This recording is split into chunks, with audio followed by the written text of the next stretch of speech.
Hey everybody, Brandon Swanson here from Most Valuable Podcasts.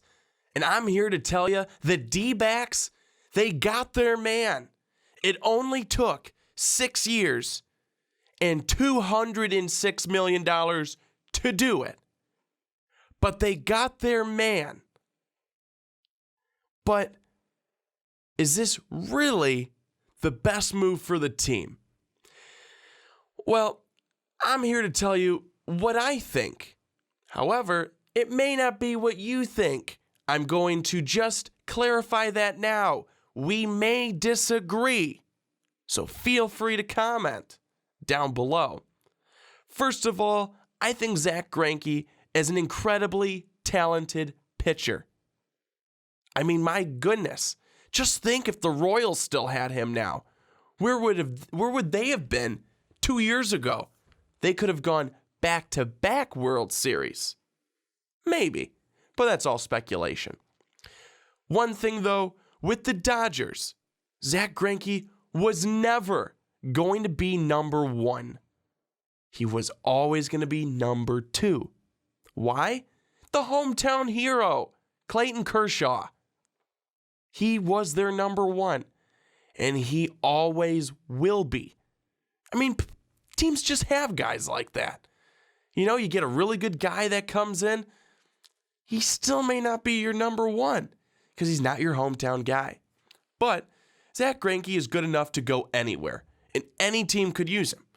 Even the best pitching staff in baseball could use Zack Greinke. Zack Greinke certainly didn't go to the best pitching staff in baseball. He went to a pitching staff where he undoubtedly is the number one. That is without question. But I think a really big thing here is, was he worth that money? He's now not only the highest paid pitcher, he's the highest paid player. In front of David Price and Miguel Cabrera, who are averaging $31 million a year, while Zack Greinke now averaging $34 million a year. 2 words? Holy shit. I couldn't imagine making that much money. But if I could imagine making that much money, it would be a lot of fun. So now let's dive into the Diamondbacks. Greinke joins a rotation with Patrick Corbin, Ruby De La Rosa, Robbie Ray, and Chase Anderson. So these guys, they're not horrible, but they're not great. I think Ray would have liked to see his season be a lot better last year at 5-12. De La Rosa 14-9. Corbin was okay. Anderson was okay. But Greinke comes right on. He's going to be stellar. He's going to be great. But the biggest thing here for me is not what the Diamondbacks got. It's more how much they paid to get him and how much money they have left to put into the rest of the team. So I look at the Diamondbacks. The outfield, it looks pretty good. With Peralta, Pollock, and Encarte, they look pretty good. Pretty good seasons last year. Goldschmidt, top dog over at first base, has been for a couple of years. Owens, Ahmed, and Lamb, younger guys, they've got some time to develop. I'm okay with them. The bullpen, that's where I have a little concern. And my concern mainly comes because are they going to have enough money to be able to offer some of the better guys? Because you could offer a 1-year deal to, me. I would take it. Not going to be good, but I would take it. So that's the thing. And I look at the front end of the bullpen. Back end of the bullpen with Ziegler, Hudson, and Cole Mentor. They don't worry me too much. But it's that front end. What are you going to be able to do? How are you going to be able to entice people to come to your club with this money? How much of it will you have? Because now that Greinke has come here, over $200 million, You're strapped at the winter meetings. And you don't want to do that, I don't think. Greinke, I think, is a very good pitcher. He's a great player. He's a great asset to any team. He automatically makes your starting rotation better. But it comes down to this. Do you want to have one really good guy, one spectacular guy being paid all the money? Or do you want to have 4 or 5 good guys who have the money spread around, which frees up money to put in other spots? On a team where, they were a 500 team last year. Does Greinke make them better than that? Certainly does. Does Zack Greinke make them a playoff team? Yet to be seen. Yet to be seen. Greinke could have stayed. He could have stayed in Los Angeles. Would have still gotten a hefty paycheck, probably about $150 million. But he knew he was never going to be the number one. And he wanted a team to want him to be their number one. And that's why Zack Greinke is now living comfortably in Arizona. And hey, right about now, at this time in Chicago, I wish I was living comfortably in Arizona too. So, Greinke, he comes out the winner. The Diamondbacks, I'll let you know after the season.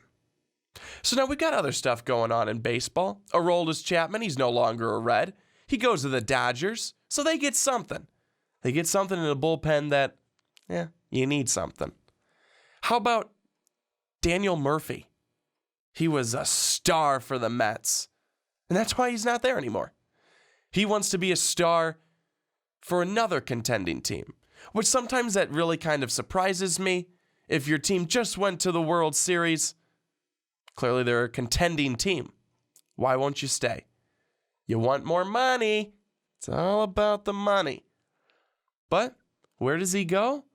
I'm not sure. I was asking the question earlier. Where would he go? I'm not sure what team. But how about this? He leaves. Guy who takes his place, possibly Ben Zobrist. The Royals making a big play for Zobrist at the trade deadline. What a move by Kansas City. A move that ultimately helped to get them to the World Series. They're second in 2 years. However, and for them, thankfully, they won this one. But Ben Zobrist, no longer there. Ryan Madson, no longer there. I think that when you look at the Royals, they're still going to be a really good club. We thought the same thing after they lost in the World Series to the Giants. Man, they're going to be good. But what are they going to lose? It's the small guys like the Alex Rioses, I think, for the Royals that really kind of made it. You have your Eric Hosmers, and then you had your Alex Gordons. But I think that Kansas City, they've gotten to a point where they're going to be good for a while.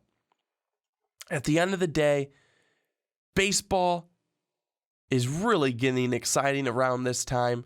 The winter meetings coming up, deals being made, and players going to different spots. Some teams are going to look really different. Some teams are going to stay the same. But I can tell you one thing. Every team is going to be vying for those good players to come to their hometown to make their fans happy. And hopefully, for those teams, it works out to perfection. Thanks again for tuning in, everybody. Zack Greinke, great player, great pitcher. But did the Diamondbacks pay too much? The very end of the day, that's the question. Comment down below. Let me know what you think. I'd love to hear. Currently here at Most Valuable Podcasts, we're on a mission. Hashtag Quest for 500. We're chugging along. We're getting there. But we need your help. Subscribe if you love us. And we know you love us. And if we do get there, one lucky fan will win an autographed video game from us with our autograph. Yeah, I know, we're going to be big. I mean, we practically are already. But folks, make sure you get involved in that. Really fun time and some fun things along the way. Actually, Ricky Widmer, had to tell an embarrassing story. And knowing Ricky, being able and only having to tell one, well, let's just say he's got a few more in his back pocket.